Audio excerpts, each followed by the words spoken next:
revenons en arrière. Oui. Revenons à votre échange téléphonique avec le général de division Radke. Oui. Qu'a-t-il ordonné?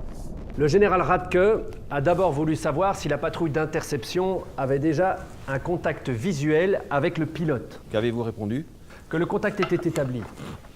Les 2 avions de chasse avaient rejoint l'appareil de la Lufthansa. Les militaires ont parlé d'un homme, en civil, dans le cockpit. C'est une fiction qui met en scène un procès d'un pilote de chasse qui a tiré sur un avion où il y avait 164 passagers. Mais cet avion avait été détourné par un terroriste et allait s'écraser sur un stade de football où il y avait 70 000 spectateurs qui regardaient un match. Avant de commencer, je voudrais vous demander d'oublier tout ce que vous avez lu ou entendu concernant cette affaire. Absolument tout.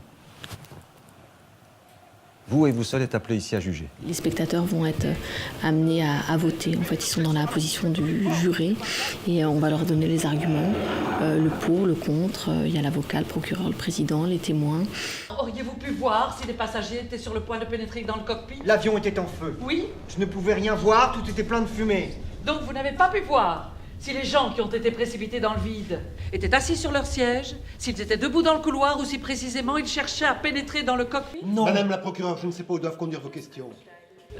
Voulez-vous soulever une objection à ma question? Je veux seulement savoir où vous voulez en venir.